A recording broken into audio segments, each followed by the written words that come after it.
Sara. Hey Sinead, how you doing?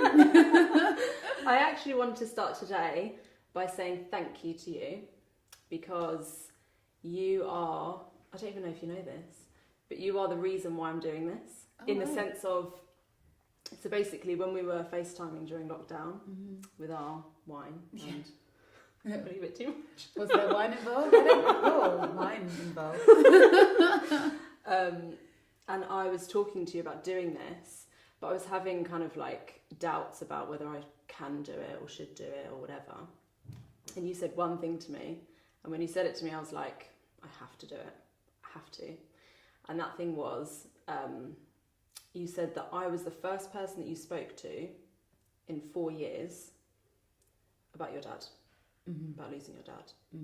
And that was like it for me. I was like, that's exactly why I'm doing this, because people that are grief can be really lonely. Yeah.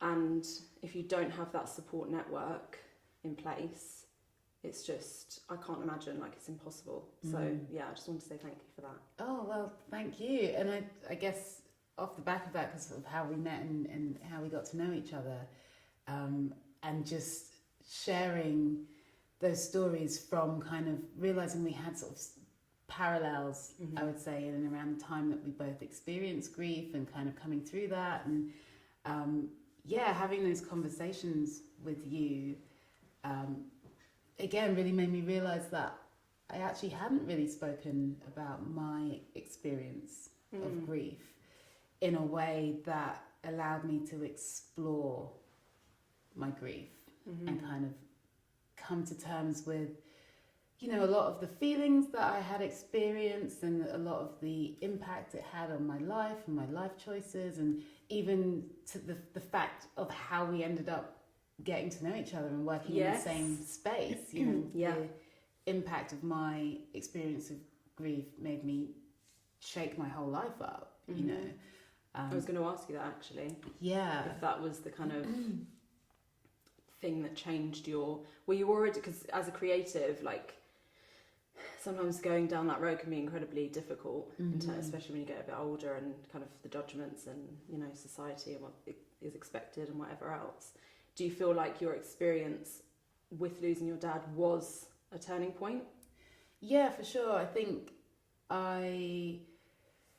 up until that point, was kind of in a space of maybe living the life I ought to live, you know, and kind of investing really heavily in things, you know, to do with like my career and, you know, building sort of like a reputation in my job and my industry. I used to be an event manager, which was incredibly demanding of my time and energy.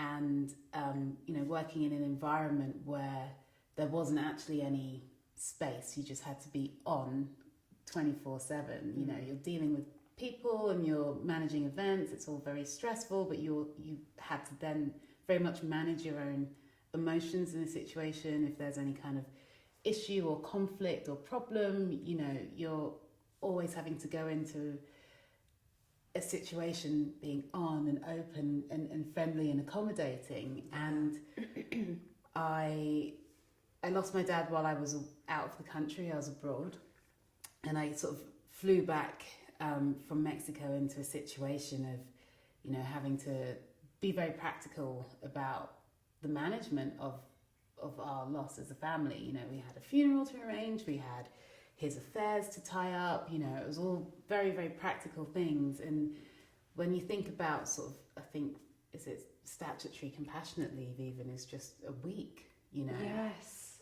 That's, and if you've lost an immediate family member, you know, and a week, you know, you're organising a funeral. Joke. It really is a joke. You're barely even able to feed and wash yourself, you know, like your mind is all over the place. And, you know, I came out of that very hectic and emotionally difficult situation to then be back in a job which was very demanding. There wasn't really an understanding of like a phased return or any kind of level of acknowledgement that I wouldn't be able to be that sort of switched on, very open sort of person who could manage their emotions in a difficult situation if a client is expecting certain things. And it's crazy. It just, that in itself, that moment just made me think, hey, what are you doing here? Like I feel like I'm in a space where I'm just being completely compacted, and I've been a musician since school, for a long, long time. And I found that all of that pressure made me realize that I had completely let go of my creative outlet. I'd completely let go of my sense of self. Like my musicality is a big part of who I am. I was for a long time being that person of like, oh yeah, no, I'm a musician. Like, great. So what do can I come and watch you? Yes. No. Oh, well, have you got anything we can listen to? No. Are you working on anything right now? I was like, no. No, I'm just a person who says I was a musician and all of these things. And it's the same for me. Yeah, completely. And you get sidelined by the loss, of someone in your life. It really starts making you think about your own life, if you run out of time tomorrow, how much of your life did you live for yourself? Yes. And in terms of the people at work, what was the reaction when you went back in? There was kind of not much acknowledgement of the fact that grief is something that impacts you for a long time, over time. Grief is something that even, 4 years on, and it was actually my dad's birthday on Thursday, and it just hits you. It just, there's the moment where that person goes, there's the moment of death, and then you have some kind of ritual, whether it's like a funeral or whatever kind of, faith that you practice, you have some kind of acknowledgement. And I think there is this kind of assumption that ties a bow on it and you pack it away and it's dealt with. But it's a process that you live with forever, and it keeps adapting forever. Should I keep going? Oh, there you go. Yeah, sorry. there you go. Are you with us? What are you saying? Yeah, you agree? Yeah, thank you.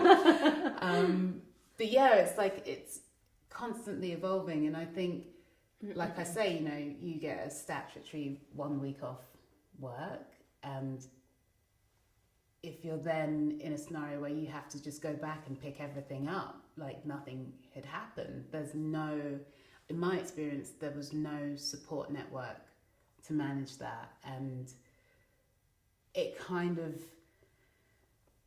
it did really impact on me. And I think the positive I can take away from that is that it did make me really realize that you have to live your life for yourself. Yeah.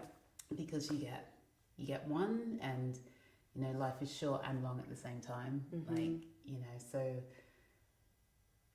to really kind of take those opportunities and live your own truth, and without getting too sort of on my high horse about capitalism and exploitation, whatever, but it's like this myth that you kind of are this drone and you got to trudge through this process of being really good at school to get a really good job, and then wait until you can retire and then live your life / aka wait to shuffle off this mortal coil or whatever. And it's like there's so much more to life than that. And that really shook me. I think that experience of feeling really completely unacknowledged in my sort of pain, in a space where I'd given so much of myself. Yeah. And then also, so that's at work, but then did you also find that it was sort of skirted over a little bit in your personal life with friends or family? Yeah, I think in terms of sort of friends, it's that thing where once the whole dust has settled, you know, it's not, grief is a lived experience. And I think the reason why we're really connected is that we both live that experience and understand that it's something that is with you every day. Like, and some days it floors you completely. And it is a complete mix of emotions, from recounting really happy, glorious memories and smiling. Like, sometimes the way the light is in the day reminds you of a trip you did or a place you went to or whatever. And then some days you get hit with feelings of guilt, you know, like, should I, you know, could I, would I, should have said more, done more, you know, been more appreciative, etc., you know. And it's a constant, like, wrangling within yourself that, unless it's an experience that you've lived, you wouldn't necessarily understand that, like I say, once all the dust is settled and, you know, all the funeral crockery's been put away and blah, blah, blah, that it just fades out of people's minds. Yeah. And when a bit of time has passed, like a few years or even now, it's just like, oh, you know, well, that was ages ago. Yeah. Okay, cool. Well, you know, and the only way I can sort of try and get people to understand that is that you think, you know, people can always recount, say, like a very impactful experience they had when they were young, you know, whether it's, particularly if it's a negative impact, is, you know, people as adults will recognize that maybe some of the hang-ups they have and they carry with them this day is due to something that happened when they were little, or, you know, flippant comment, or, you know, constantly teased for being fat or thin or whatever, or lanky, you know, and these things stay with you. And if people can understand that, then it's like, surely you must then understand that a really impactful and traumatic experience of losing someone under any circumstances. And I know in my dad's case, and again, similar, you know, with yourself, it's kind of a really rapid, you know, decline from everything being kind of what is you consider normal and your everyday is what you expect, through to, you know, within a short amount of time, you're seeing a complete deterioration of someone at a rate where there is nothing you can do, and having to sort of cope and manage with that, and in a sense sort of trying to reckon with, okay, this is happening in front of us, you know. Let's actually talk a little bit about your dad on the sort of beginning. So I guess what you could say is that he died from heart failure, which is sort of in itself, it's all encompassing, because obviously your heart is the central organ that controls, like, the flow of not just blood but also like lymphatic, your lymphatic system. So it's connected to everything, so your limbs and your arms and your lungs and all of this kind of stuff. So he had a weakness in his heart that then affected fluid in his lungs, which then also affected fluid around his body, and then eventually it kind of led to organ failure. And again, it's sort of like coming to terms with that. There was a point where we also lost my uncle around the same time. He lived in Florida, so my mum had to go away and, you know, manage his estate and deal with like his funeral arrangements and stuff. So it's just my dad and I was trying to sort of support him in this, but sort of, I think there's an issue with sort of masculinity, in a sense, that, you know, he himself, maybe he didn't want to acknowledge how unwell he was, or didn't want to alarm me or anything like that. But it took a long time for me as an outsider to really grasp the scenario that he was in. Right. And then once we were there trying to get that help and support, you know, hospital waiting times, etc., you know, they wanted to deal with him on an outpatient basis, where actually he did need some proper investigation, proper care, like, you know, on a ward. And I should say, actually, the first incident of me understanding how unwell he was again, I was coming home from my job as an event manager. I ended up having to work late that evening to cover a shift, so I covered an event, so I'd done a really long day, absolutely shattered. And I was coming home, sort of approaching my house, and I see an ambulance outside. And, like, you know, it happens. And I walk up and I sort of think, oh, that woman looks like my mum standing next to the ambulance. And I was like, okay, strange. So I crossed the street and I'm like, hey, mum, what's going on? She's like, oh, your dad's in there. It's like, right, okay. And he was sort of semi-conscious, but he wasn't well at all. And I think my mum had called the ambulance because of his breathing, because of this, what we then later understood, of heart failure meant his lungs were sort of full of fluid. And yeah, we get him to the hospital. He's really, really not well. Didn't really understand what was going on. And I mean, even trying to like recount all of this now, it's like, it does feel like a big blur. And that night in the hospital, the doctor said, he's probably not gonna make it through. So we just want to prepare you for the worst. Oh my God. So it's kind of like, what the dickens? Like, this is shock. Like, I didn't even know this was a problem. Yeah. And then, you know, so we hang around there, like, look, he's stable, you know, go home, come back in the morning, like, but it's not looking good. So we come back the next morning, and we're like, okay, well, where is he? Like, what's going on? Oh, he's fine. Like, that's strange. You know, he's up on the ward, and he's awake, and he's chatting to people and whatnot. And that's when they wanted to send him home. At the same time, that's when my mum had to go away and like look after my uncle's affairs and such. So we were kind of like in this weird, I think, false sense of sort of security. And yeah, it's difficult to even think, you know, could someone or people, or could there have been more done? I don't know. But yeah, he came home and his situation deteriorated quite quickly, and sort of myself and my brother really had to like battle to get him readmitted to hospital. You know, they wanted him to be an outpatient. We was saying absolutely no way. And then, yeah, he went back onto the ward and he was there for a couple of weeks.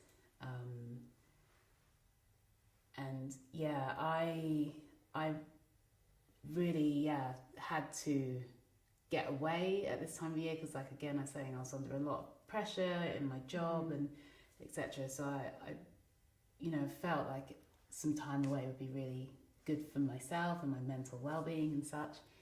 And he died, I think, 2 days before I was due back. So, and it was kind of, because I remember being, and this is a very interesting thing about hospitals, you know, I'm having to work because obviously, again, you know, you can't get time off to go and sit. Like, can I not come in today because I'm just going to sit up? No, it's like, get yourself to work, etc. And yeah, so when I was able to get up to the hospital and see him, and I was begging to speak to, you know, someone who could tell me exactly what was going on. Yeah. And it was a case of, oh, well, the consultants don't work at this time, and, you know, his consultant is this, and, you know, but although I'm the matron, I don't have authority to talk about patient's case, etc., etc., etc. So it was impossible to speak to anyone who could tell me what was going on. Oh my God, we went through a similar thing. It's so frustrating. And, you know, and you're already dealing with what you're dealing with, like, give me a break. And I'm grateful and so appreciative of the National Health Service here. Absolutely. Complete, and like, all of the people that I dealt with were run ragged, doing the best they could do. Yeah. But for the sake of bureaucracy, could I speak to a consultant? Could I speak to a doctor? Absolutely no. So yeah, we just really didn't know what to expect. And I know in the back of my mind, I was thinking, you know, I'm not entirely convinced that he can come home. Mm-hmm. And even if he did, you know, it's that thing as well of how it's a difficult thing to watch someone not live the life that they wanted to live. And, you know, my dad was a larger than life character. He was super jovial. Like, at his funeral, like, I have never seen that church so full. People were out in the street. It was a roadblock. I'm like, I don't even know any of the people. But it was kind of like this crazy, stately affair. So he had a huge, huge personality. You know, he was a Bayesian man. He was mad into his cricket. You know, the cricket community. He was sort of umpiring. Like, and you just think, I kind of feel when I was with him in the hospital and you know, when he was always putting on like a brave face, particularly if friends would come and, you know, being really sort of jokey and jovial and stuff. But I know for him, like, if it was a case of, right, well, we can patch you together and you can, you know, wait it out, propped up in a sofa, drinking cup of soup, like, I know for him, he'd be like, no. Like, F that. Like, that's not my vibe at all. You know, and I think in a way, like, him sort of going so quickly, in a sense, I think, yeah, that to me there is a level of comfort in that. Mm-hmm. Like, he lived his life 100% the way he wanted to live it until the end. Yeah. You know, and I think part of that is what impacted me as well, you know, my reaction to losing him. But yeah, it was such a crazy and strange time. And again, like, you know, all of these are, I've never really talked about that either with anyone. And, you know, within... We don't. We just don't, really. And it's, I think people find it awkward, you know, people don't want to ask, maybe they don't want to feel morbid or like they're prying. Yeah. But also, you know, where is there a space where you can kind of bring that up, you know, particularly if you're talking to people who haven't had that experience, you know, and sort of our generation, okay, maybe most people's level of grief extends to maybe when they were much younger or something, or, you know, if you lose a grandparent or, and there's some sort of ways where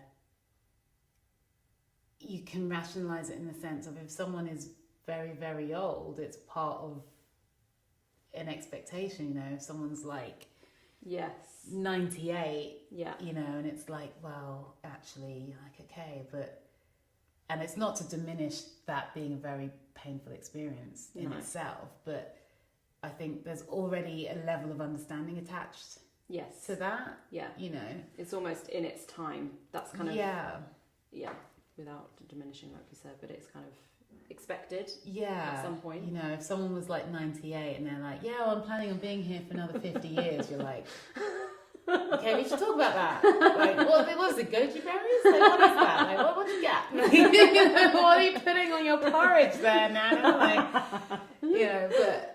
and I think like losing a parent, I think, is something really impactful, you know, and it was the first time I organised a funeral. Do you know what I mean? Yeah. Like, because you're like there, you're in the pit and you've got shit to do, you know, and it's a lot. So that was the first. So did you come back from Mexico? I mean, the fact that you were away, how did you feel about that?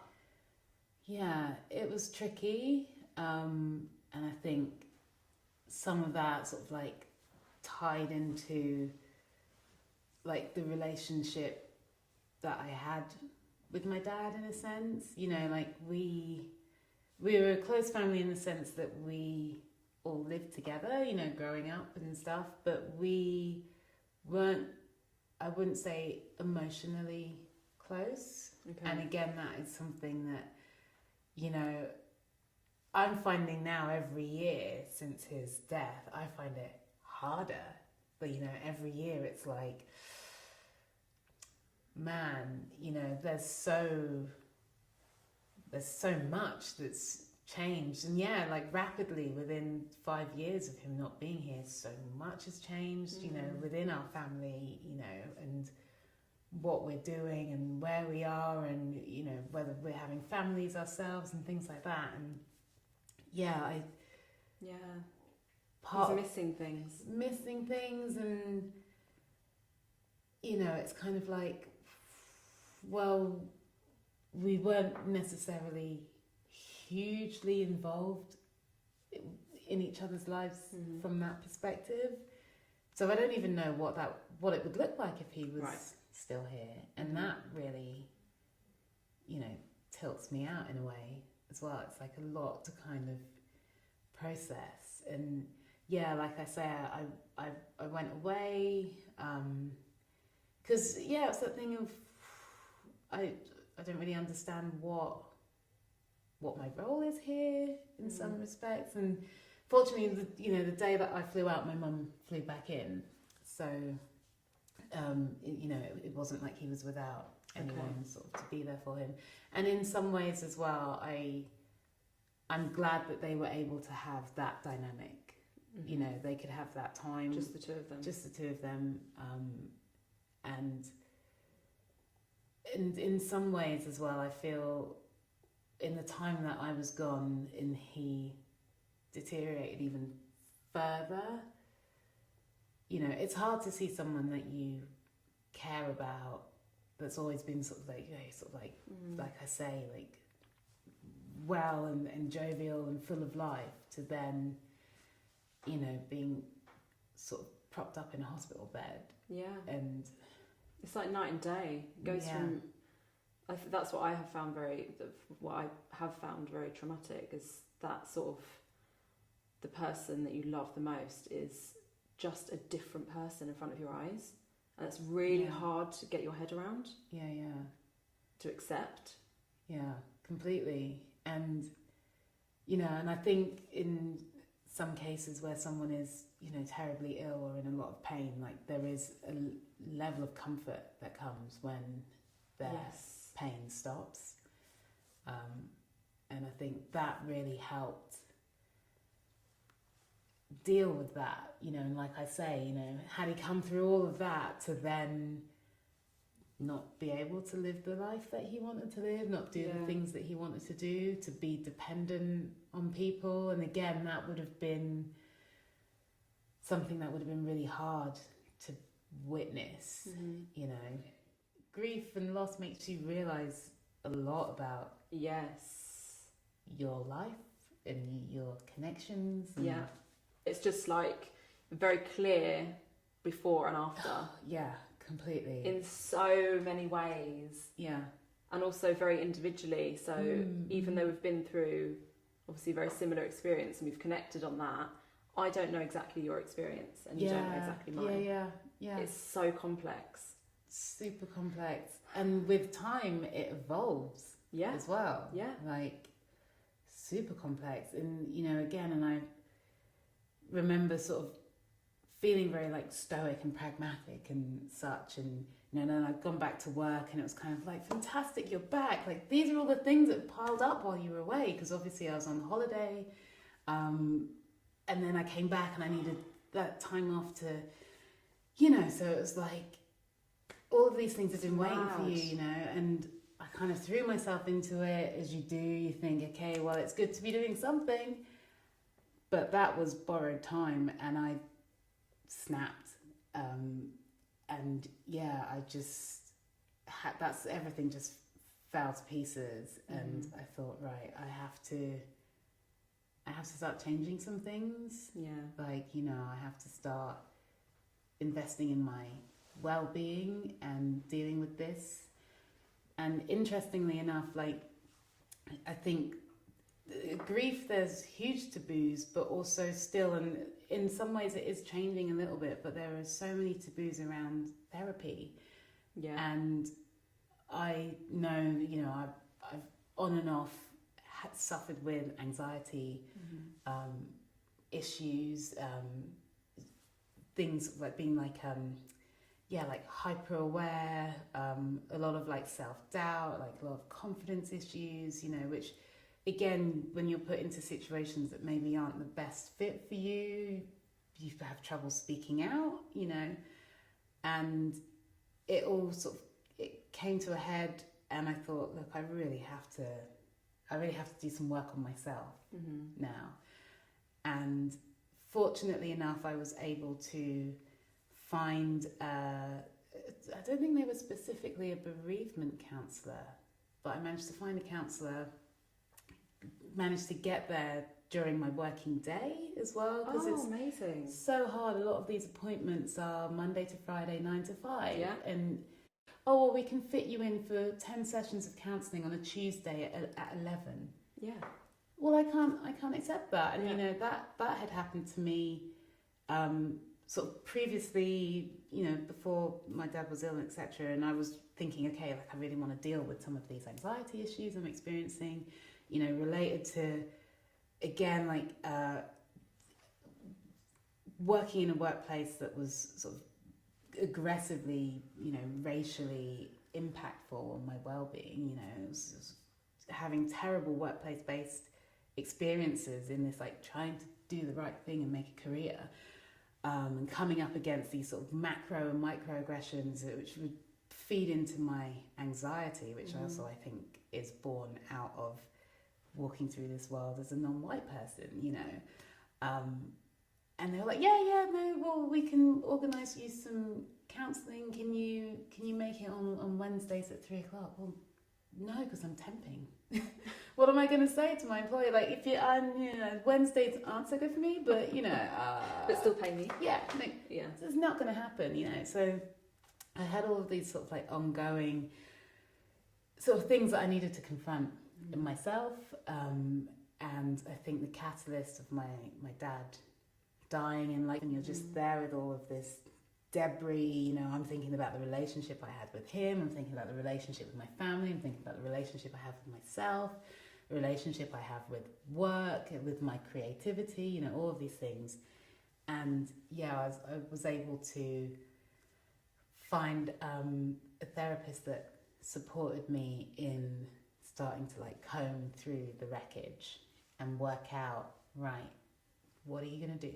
Where are you going to go from this? Like, how are you going to deal with difficult situations? How are you going to stop just accepting crap, you know, in a way? Yeah. And so was that the start of your journey, would you say?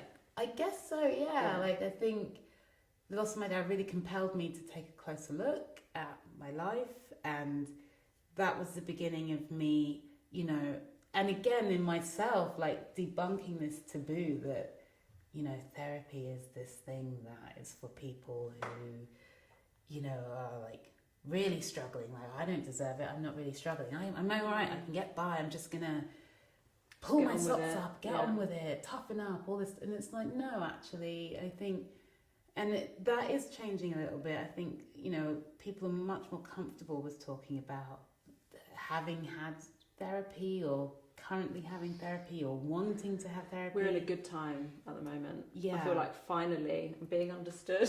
Yeah, you know, and it's so important because, again, like, you know, my experience of grief in my support community wasn't being recognised. And it's not through anyone's particular fault. Within my family, everyone has their own grief that they're dealing with.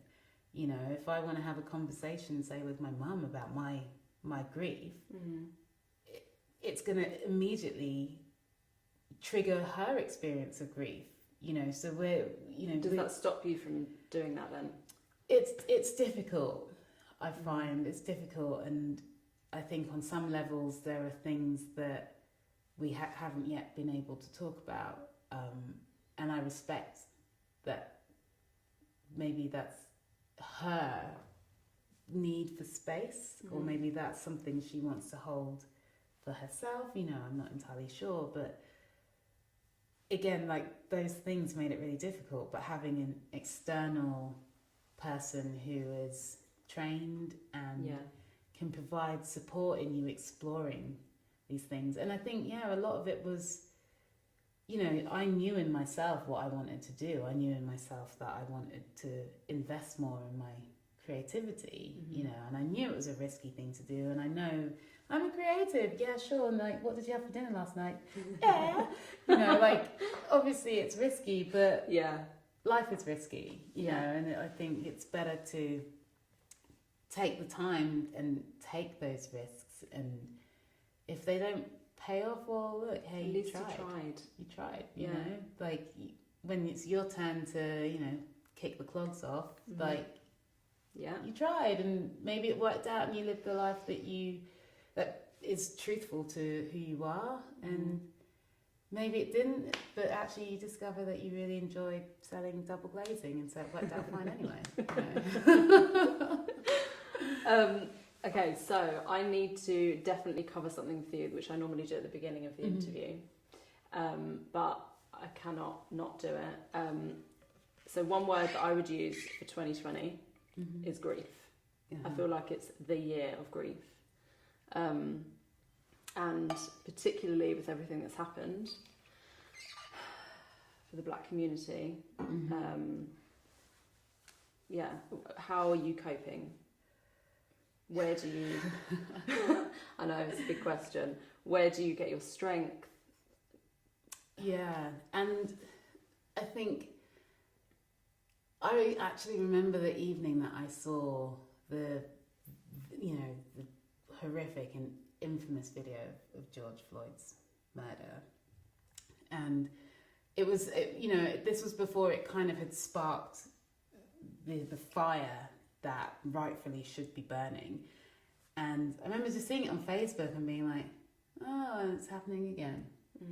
And in that moment I realized how conditioned we are to feel that Black life is so disposable, particularly Black men's lives, so disposable. And again, it got me thinking about my experience of grief in losing my dad, who was a Black man, you know, even in a sense, like I say, being in these environments which didn't accept or acknowledge how impactful that was on me. You know, I remember saying to you, there was one day where we were, you know, in the same workspace, and I'd sort of said, I think it was it would have been his birthday or something like that. My track of dates is terrible, but there was a day and I was particularly feeling it. Yeah, I'm just like, what day year is it? How long have we been on it? And, you know, and there was a moment where I could quite clearly see, like, you know, we have a shared experience, but obviously we are completely different races, even though I think that word in itself is super problematic. And yeah, I could see a difference between how people would respond to you when you were having a difficult day with your grief, and how they'd respond to me when I was having a difficult day in my grief. And, you know, so these things now, you know, I was starting to become more aware of these things. And, you know, my history, like I have experienced, you know, very, very clear and overt racial antagonism, but then the micro sort of interactions, and now I'm sort of aware of them, you know. And yeah, I think one of those things is that conditioning of how disposable Black life is, particularly when it comes to men. This inability, this lack of conditioning to see Black men as fathers, as, you know, brothers, as contributors to their community. And I think that is, you know, one of the things that really made the murder of George Floyd like so shocking, is that, you know, people are no longer appeased by saying, yeah, well, he was a drug dealer, or yeah, he was this, and yeah, he fits into this schema that we've drawn of black men that makes it okay for them to be extinguished without consequence. And I have never protested before. Mm-hmm. And I remember, so I saw that video and I was like, and it took me a while to even process it, you know, because again, it's so normal, Yeah. you know, it's something that you see very regularly, you know, all up until this point, like people, you know, unarmed black men being shot and harassed and choked and all this kind of stuff. And, you know, for me, I was like, it really triggered with me, like I say, because of this conditioned disposability. Mm-hmm. And then I went along to the protests in Trafalgar Square. I think it was the first one. It was the end of March, and you were actually there. Yeah. But we didn't link up. Yeah. Because I was actually on my way to something else, and I thought I want to go because I want to just show some respect. You know, I want to acknowledge this man, and I want to acknowledge the grief that his community is experiencing. Like, and the grief that, you know, A, it's a sudden death. Wow, that's crazy. But B, it's an unlawful death. Mm-hmm. Horrific. C, it was recorded by people who stood by and watched. And I know it was difficult, and I know it was to do with the police, and they were being very violent, etc. That one man, and then the 3 other officers, and then the people on the street, you know, like, people, it was an execution, you know. And I thought, I really want to contribute to acknowledging this man in a way that I feel, you know, honours my dad in a way. And then I ended up just being on this protest, you know. I was like, oh, where are we going? You know, like just marching away, like, you're like, hey, where's this place? I was like, I don't know, I was on my way somewhere else, but I am gonna be late, let me tell you that for free. And we're sort of like marching along, and people are like chanting these things, and it was the first time ever that I felt legitimized in my experiences of systematic racism, like systematic neglect, like systematic gagging, you know, when you try and flag things up that are problematic, when you try and talk about, you know, those micro aggressions, even in a scenario where you say, hey, I don't actually think it's appropriate to, you know, use offensive, aggressive, you know, explicit language. You know, say, for example, in a workplace, like, you can't rock up to a workplace and start antagonizing someone in that way, because it sets the scene for this level of contempt to breed. And actually, once that starts brewing, it starts picking off the weaker people, the people who are deserving of maltreatment. So and that's always the ethnic minority person, you know. And for me, it really did spark in myself a sense of speaking up and speaking out against injustice, because I feel really wronged by going 4 years in an environment that didn't acknowledge my grief as legitimate, you know, that didn't acknowledge the impact of losing my dad, you know, which is huge, you know, like, and being in situations where you can actually see the difference, you can actually see, you know, how people, you know, would view and rationalize that. And even to the example of, and it was a very, you know, again, people mean well, but sometimes the language it reveals things that, you know, made me think. And, you know, one person remarking to me, like, it's like when my dog died. Oh my God.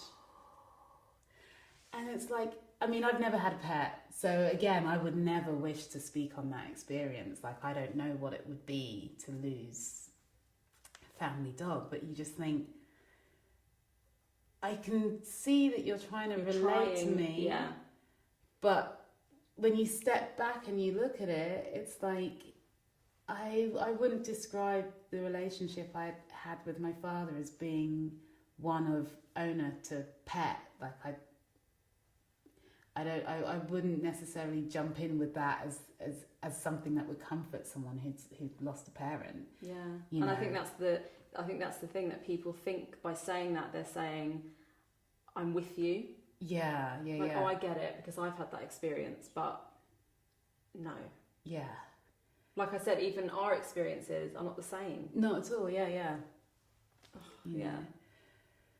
So it is exhausting, and I think the other thing with grief is that you have to manage yourself, and it manifests in so many different ways. Some people, like I say, throw themselves into their work. Yeah. Some people drink. Some people fight. Some people want to go out and meet someone and, have a top night or whatever it is. Like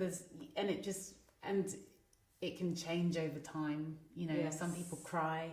I know when my dad died, I think right up until maybe, like a month later, like I didn't cry at all. Like I felt sad, but it just didn't, even at the funeral, like. Wow. And there's, I'm there with my sister and, she's in bits, like, and it's, it's just. Were you stopping yourself? Or was it a numbness? Maybe it was a numbness, it just didn't really come, and I think there was, a sort of couple of weeks later where it was just like, oh, and there it is. Like, it's just like, oh, God. I don't know why, because I'm fine. I'm absolutely... You're not fine. Go home, get into bed. Maybe get some ice cream. 2 tubs. I'm better. Yeah. It's like, and once that was opened, did you feel like it didn't stop? Or again, was it just a... Yeah, I kind of felt like, once it was opened... And then I was like, but now what?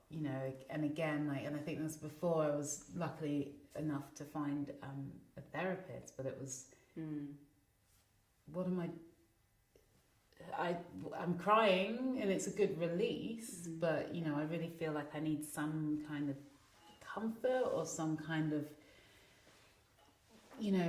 way to sort of like talk through what I'm feeling. I didn't even understand what I was feeling. I had no idea, and like I say, you swing from like guilt to like anger to, acceptance to the 7 steps, but all like mixed up, like some crazy helter-skelter, and it was a lot. It was a lot to try and unpick and sort of work through it. And I haven't worked through all of it. I've just kind of got myself to a place now where I feel like I know myself, and like through talking to you I can understand the value in talking about it, and like revisiting some things that, now that the dust has settled, you can kind of delve a little bit deeper into trying to understand your loss, and trying to understand like the impact of that relationship in your life being taken away. And there's days where I wake up and I just think, if I could ask him like one question, or you've had a particularly tough day and you just say, gosh, like I wonder what he'd say about that. Or now I've started working on like my music, like writing and recording and producing my own music. I'm like, oh, I wonder if he'd like it. I wonder what he'd say about it. Do you feel him around you? Yeah, sometimes, for sure. I remember at the wake, and we had it at cricket ground in somewhere out west. No idea. But was outside and all these like parakeets were circling as well, and I know they do that, but in the moment you're like, what's that? It's like that kind of like Lion King moment where you're like, what's that? And in a way, there are these things that provide comfort, and I know people say sometimes, like, I think butterflies are quite a common experience, or you know. Feathers. Yes, so yeah, feathers, yeah.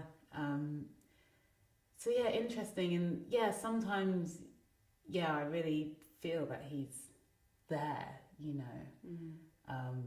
Or sometimes like I'll dream and it'll be really vivid and, you know, he'll be there. And yeah, it's just like mind blowing because you sort of wake up and there's a few seconds where you're like, oh. Yeah. Like, oh, it's yeah, reality. No. Yeah. So I'm just going to ask these questions. Mm. How has grief changed you? Yeah, I guess, you know, kind of like what we've been speaking about, it's kind of really made me see the value of living your most authentic life. And in a way, you know, living like peacefully and in harmony and with respect and honor for all living things around you, like to be grateful. I think gratitude is a big thing.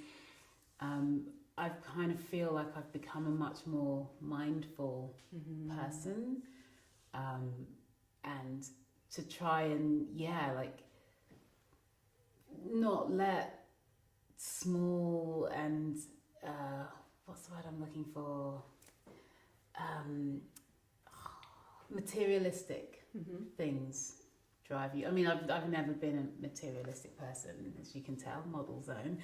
But yeah, to kind of see the value in the small things in life and like the beauty in nature, and you know, to learn lessons from difficult experiences, like always try and take the positive. Yes. You know, and recently I've really got into sort of like mindfulness and like meditation and life-changing. Meditation, life-changing. Yeah.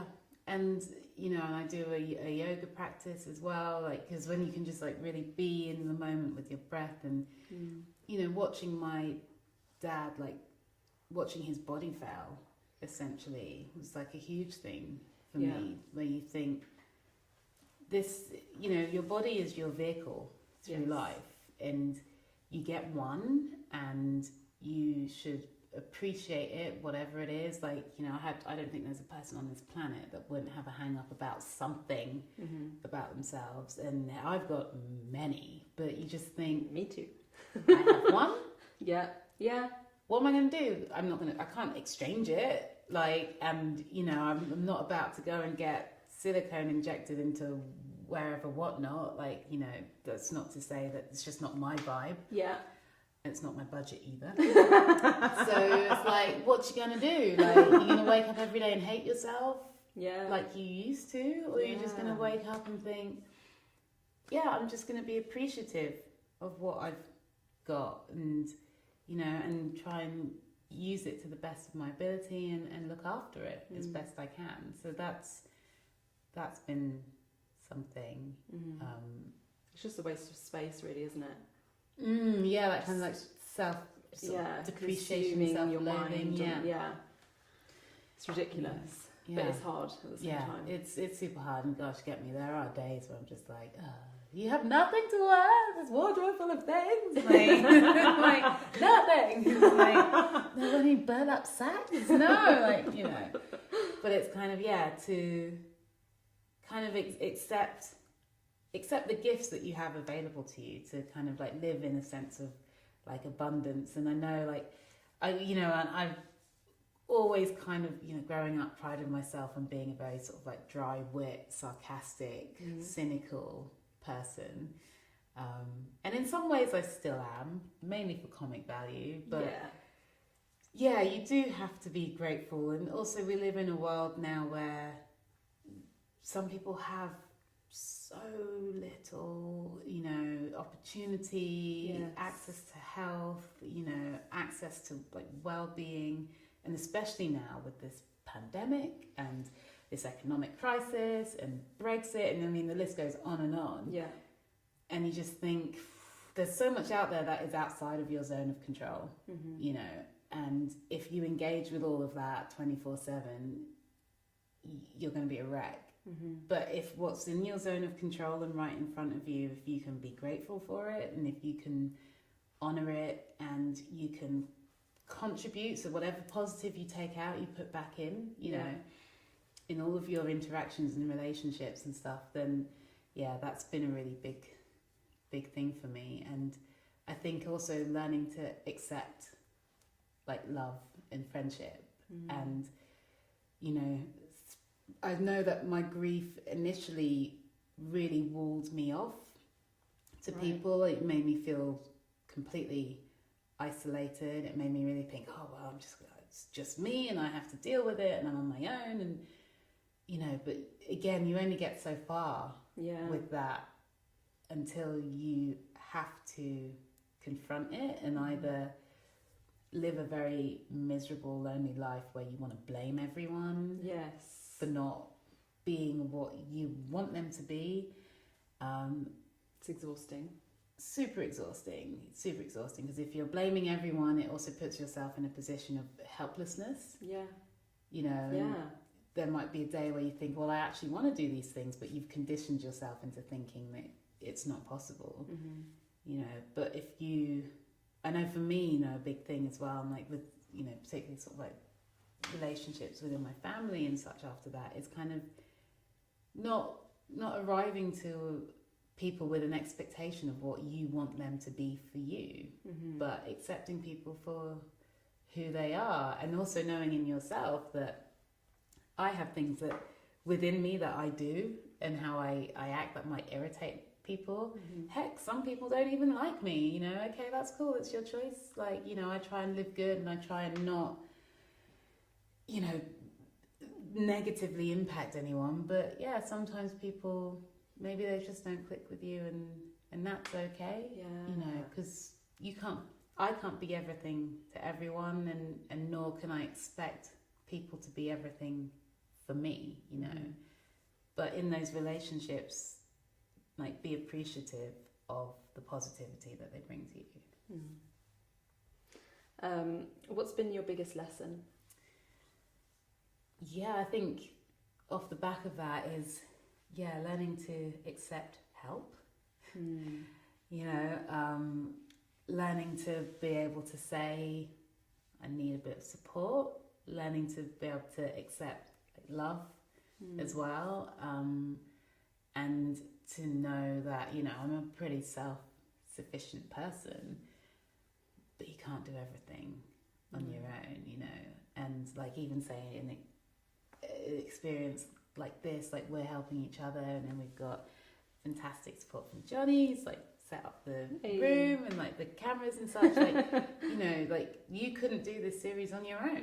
Like, exactly. And it's kind of learning to work with people and just sort of like build things with positivity. And, you know, we met and intersected in the most random of ways, as we were talking about just a minute ago, you know, like there was no rhyme or reason why these two people who've got this crazy parallel on life, essentially, like, you know, we both had this like experience of grief, like we both went from, you know, not being involved essentially with our creative life to then thinking, just going to flip the script and throw myself into that and see what happens. You know, like, even through, and I think of the impact of grief, like taking stock of, like, you know, who's in your paddle boat, and just thinking, okay, at the next stop, I think I'm gonna change out some of the crew, you know, like,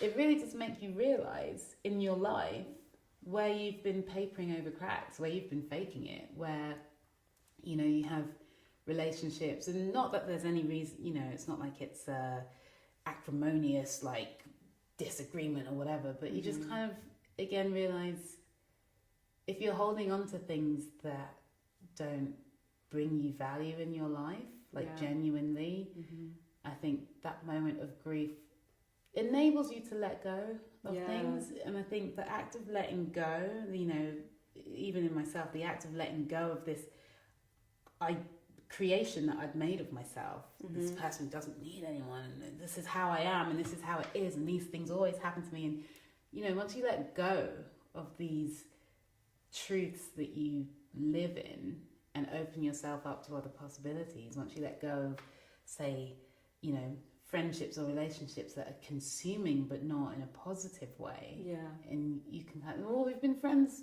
since we were kids, and it's like, yeah, but if that's the only reason, then maybe it's not the best relationship for you to keep investing in. That, you know, if it's a sense of duty, Yes. like if you can let that go and give it some space. And you know, I've even found that sometimes these friendships come back, but in a different way. And they bring something new. You know, you've sort of gone off and had different experience, and then these people come back into your life. Or there are certain relationships where, you know, you let go and it's friendly, it's amicable. You can see them say, hey, you know, what's up, what's cool, I'm good. We should get a drink sometime. Yeah, we should. And then you never do. And that's okay, you know. But it's kind of, I think learning to let go is also really important. And, yes, you know, even on a level of that experience of grief is that process of learning to let go in some ways. Like, that person isn't in your life anymore, and every day it becomes more normal that they're not there. You know, every year that moves on, it's more normal that they're not there. You're living more time without them there than you did when they were there, you know. But that's not to say it isn't still as painful as the day it happened. No. But you just adjust, you know, slowly. It's really important who you surround yourself with. That's what I found. Yes, yeah. Completely. It's huge. Yeah. Because if you're not on the same... It's not that you have to be on the same path or in the same place in life, but sometimes, especially if you've been through, you know, losing someone, it just changes you in ways that are not physical. You know, I look the same as I did before, but I'm just completely changed. I'm a different person, completely. And do you kind of in yourself kind of know what ways that you feel like a completely different person? Oh, in many ways. Like loads and loads of just even being kind to myself. Yeah. Like, you know, I was just awful to myself, really, and not aware of kind of the silly things that I became so big in my head that I just not worth it. It's just not worth it. Yeah, completely. I'm getting a weird deja vu. Sorry, I was just a bit like, oh, that's weird. Yeah. Let me get on to the next question. Break it up. Although grief is a very personal experience, what advice would you give to anyone going through this? Yeah, I would say be honest with yourself. Live in your own truth and how you feel, because grief is a completely subjective experience. And like I say, it took me a really long time for it to manifest as a traditional sense of mourning. You know, it took me a really long time to be able to like cry, or, you know, it took me a really long time to even share how bereft I was, you know. So yeah, like if you can talk about it, you know, find people you can confide in and have a really like honest conversation about it. If you need therapy, and I would certainly say, like, if you have the opportunity to go to a counsellor or go to a bereavement therapist, like, take it.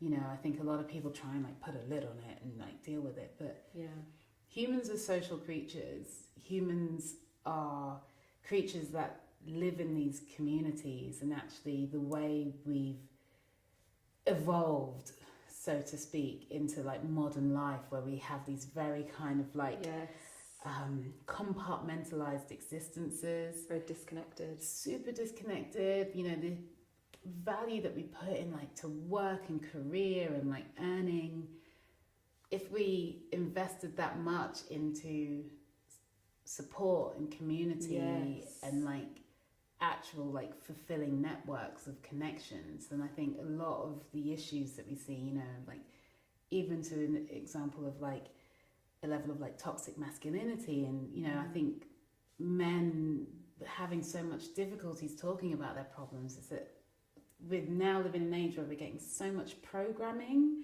on what we ought to be and how we ought to look and what's an okay thing to talk about and what isn't. And again, like this like social media culture where you're always presenting the best version of yourself, the edited, the cropped, you know, you've gone through 6-7 shots and picked the one where you look the, you know, so we're constantly presenting this like edited version of life, but life isn't that. Life is like messy and it's difficult, and there's days where you can't get out of bed, and there's days where you just want to sit in your pants and watch I don't know, Friends or whatever it is, and all of that is real. You know, and if in your grief, if you are a complete mess, that's real, and you just need to be in a space where that can be acknowledged, where it's okay to feel like the fucking arse has fallen out of your existence. Sorry to swear, but that's what it is. It's messy, and that also needs to be acknowledged. If there were all these cameras and lights in my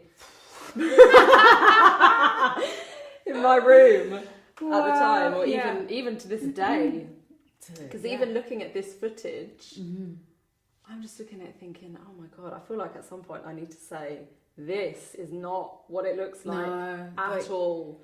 We've got our makeup on. Yeah, composed, like nothing's streaming out of here, like here, you know. It is absolutely. Like, you know, all them like crying faces. You like, it's, you know, you watch, I don't know, soaps or whatever, and you're like, oof. But yeah, you know, when you go to bits, it's messy. Like you don't put that stuff on Instagram, and you know, even if you did, like, what kind of like genuine interaction would you get from that? You know, like it's too much for some people. It's it's like, oh, you're oversharing. Or... and it's like, and again, it's like we're conditioned to, you know, these platforms. They're social networks, but it's not a true representation of a social network, of a true friendship, of a real life friendship, where there's days where, you know, we were using video call facilities to stay in touch over lockdown. And I mean, if that stuff was going out live, it'd be like, you guys overshare too much. It don't look good. No one's liking this stuff. But like, that's what friendship is. It's like, it's the really good fun bits and the pictures that you post and tag each other in. But then it's also the stuff where it's like, no, I didn't put on a clean top. I am eating. I sent a video to one of my friends and I was like, I'm eating pasta out of the pan. How are you? It's just like, you know, that's also life. And grief is, the normal bit of being really upset and being really comforted, but then it's also the bit of being really angry or being really like insular and not wanting to talk to anyone, and being really sort of feeling isolated and not really knowing how to reach out, but just wishing that someone would just, you know, put their hand on your shoulder and say, oh, hey, you're okay. Like it's all of those things. And you know, if I could go back and talk to myself then, would sort of say, you know, in a place where people didn't have an understanding of my experience, you know, not through any fault but just circumstance, to say, look, hey, I need to talk about this, like, and you know, and I know you're my friend and I know you're there for me and I know you don't understand what I'm going through, but I need to talk about this because it's difficult.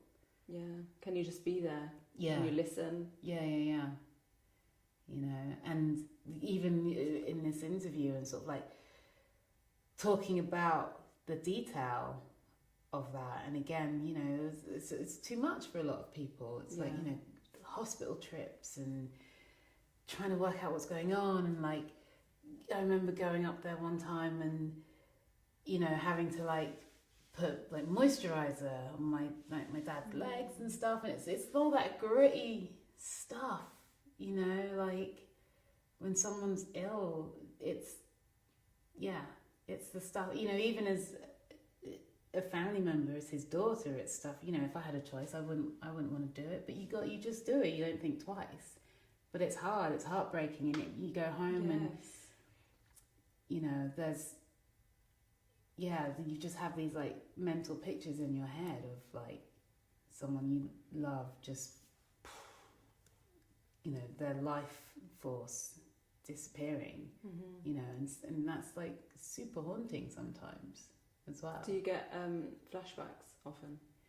Not, I mean, if I see an ambulance, I get a, you know, because it's like, I know that feeling, you know, like if I see it sort of like parked outside someone's house, or, you know, you're like, it's like an instant like transportation. And again, at that time, you're just so confused, and I was exhausted, and, you know, again, you're not actually processing stuff in real time, because you're just dealing with the situation, like what's happening, you know, like, and I was trying to support my mum. So yeah, you're just pushing down everything that you yourself feel. And in some ways, I always say, you know, I get really confused about the dates and times, and even in some levels, like the, you know, the story, like when was that? Like, and I don't really know why. It to me, it feels like it should be something that's really clear. But somehow, I think something happens in your brain where you just maybe disconnect or something. Because my memory is terrible now. Like really horrific. Like of those events, or do you mean like just generally your memory? Just generally. Yeah. I can't string a sentence together sometimes. Something's happening. Yeah, it's just like, what? And I think, that thing of, I know in and around the time of grieving, like I myself, and even like my mum, like super accident prone, you know, like really forgetful, you know, tripping and falling, and oh my gosh, I remember one time I was taking a bath. I think I had a bath, but then I was like had a shower afterwards. I'd like use these really nice oils, like just pamper yourself, whatever. Like make yourself feel good. Oh no, I don't like the sound of this. Mate, I remember trying to reach over the edge of the bath to get my towel from the side, and I slipped, and I thought my life flashed in front of my eyes, because I thought I was going to go down hard. I managed to pull it back, but I thought that would have been serious, because I would have slipped, I would have like conked my head off the side of the bath. Oh my God. Maybe passed out in a half full bath of water. You know, my mum was out. Also, the thought of like, if someone has to kick the door in to rescue me, God, I'd be like, Dad. Like, no, I wouldn't want anyone to be involved in that scenario. But yeah, like, super accident prone, really forgetful. Like, where have I left my glasses? Where are they? They're in the fridge. What? You know, like, crazy things. Like, your brain isn't functioning normally. No. And then eventually where you sort of like come back to earth and stuff, and you're like, what actually went on? What's the timeline here? Like, you know, I feel really, when did that happen? What would you say to yourself in the beginning stages of your grief? I mean, the classic line would be like, it's gonna get better. That's not true. It gets different. I was just about to say that, Yeah. You acclimatize, maybe. And again, in some ways, it's like, well, you have to get on and function. You have to go back to work. You have to do things. You have to go and earn money. Like, no one's going to pay you if you're just blubbering the whole time. So you just got to like zip it up, you know. But it doesn't. It's still there. It's still mad. Oh my God, painful.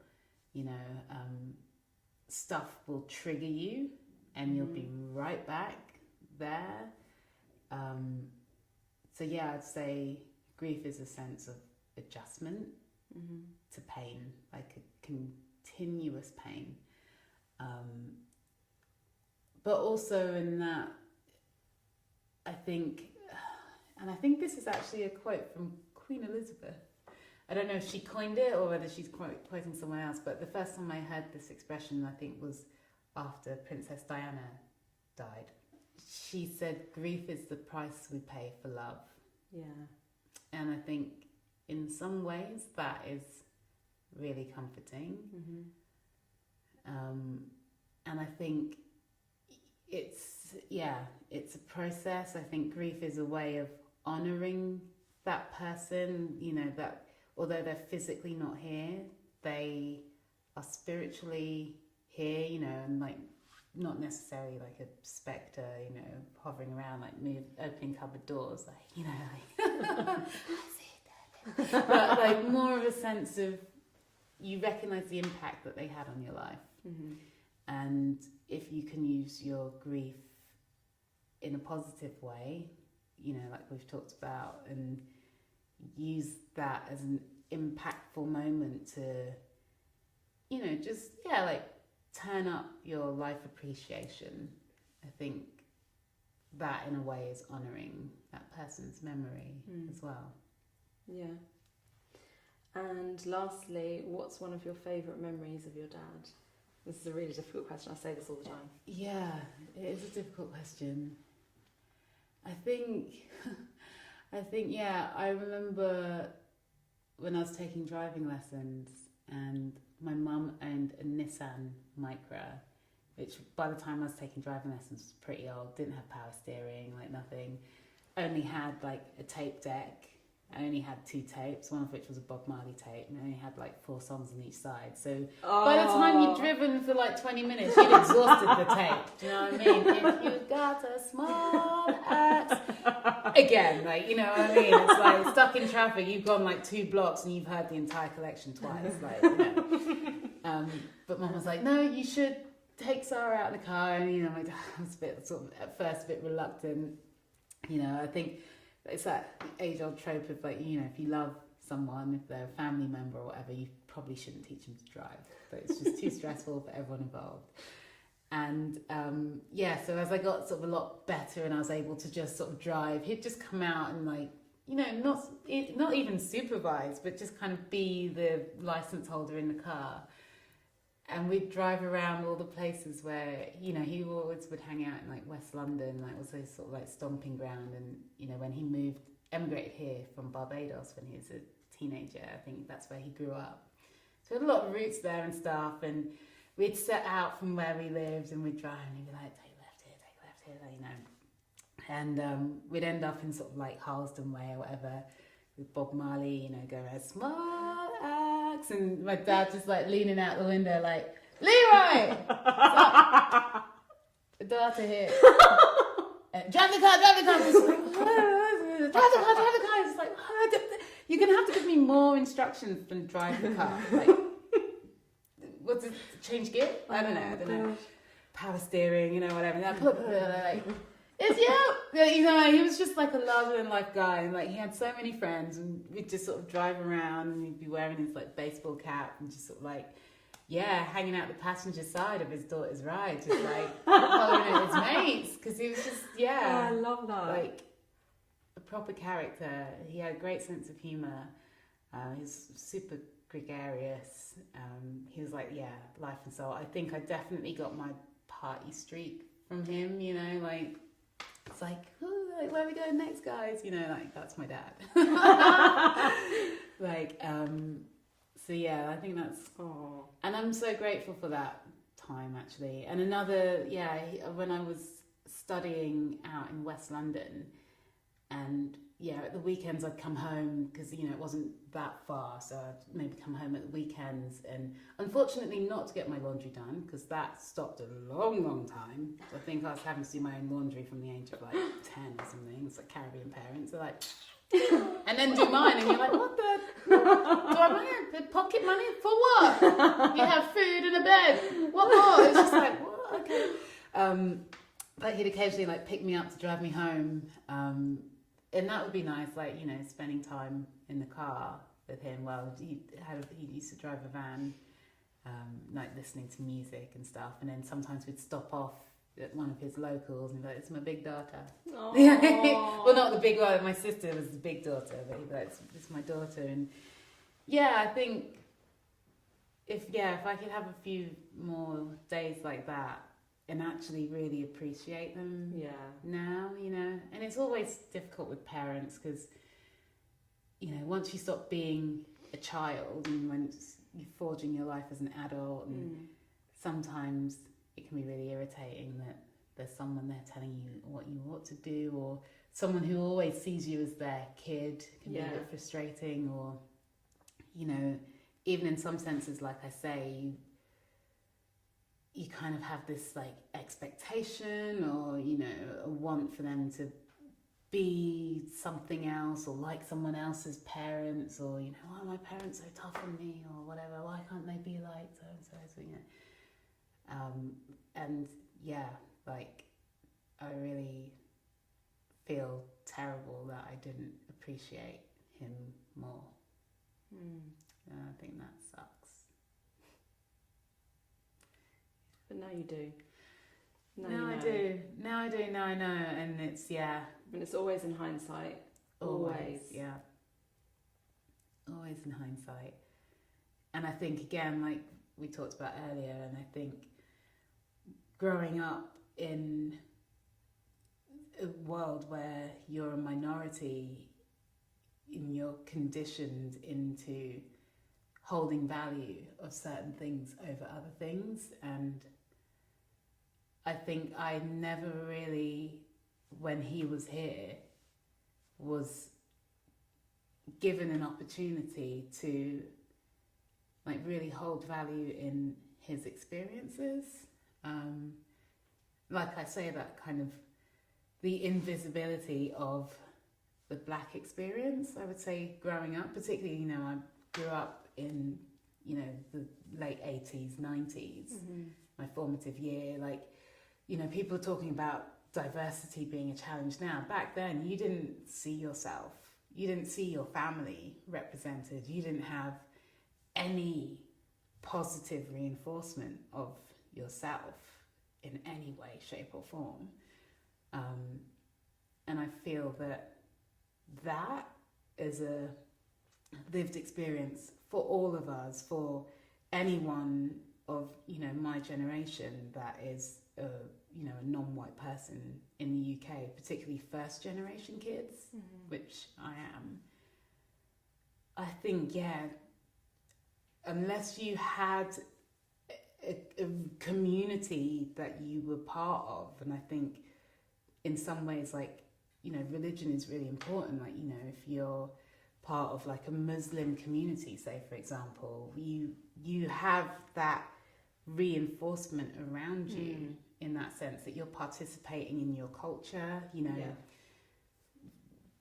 whether or not it's something you then choose to bring through your everyday life, but you have access to that. And I'd say on some levels, particularly again with the Black Lives Matter movement, it's recognizing that there has been a systematic dismantling of Black identity over the years, like very purposeful. And if you're never able to look at your cultural heritage with a level of pride that's never given to you, you know, and again, that the sort of negative reinforcements being ever present and the positive reinforcements being non-existent, you grow up without a sense of value in yourself and your heritage. And I think had our family lived elsewhere, had our family maybe lived in a place where we weren't minorities, you know, maybe things would be, maybe I'd feel differently about things. But yeah, I think that was really impactful on my relationship with my dad. And you know, I think he had this big connection with his cricket community and his culture, because again, these are guys who maybe emigrated, you know, they're all got a Caribbean heritage. They all have a shared experience that our worlds didn't intersect in that part, you know. And I'm a terrible sports person. I have a fear of projectiles, so there's no way I'm going to catch a ball that's made out of wood. No, like, this doesn't make sense. Same with softball. The ball is not soft. You need to change the name of the sport, because I do not want to get involved with that at all. So yeah, like, and I think part of that is really what fuels my kind of vitriol in terms of now, like, speaking up against injustice and racism and systematic oppression, because it is so insidious and it buries its tendrils in so deep that, you know, like I say, I look back on the relationship I had with my dad and I think, I really wish I didn't wish away some of, like, who you were and what you were, just because my programming living in London, growing up in the late 80s, 90s, my programming didn't allow me to see the value in your lived experience. And I'm so angry about that. I'm angry at myself. And yeah, I think if I can in some way make sure that that doesn't happen for someone else, that doesn't happen for another kid or young person, then yeah, at least putting myself in positions where I get issues arising from me wanting to speak out, then it's worth it.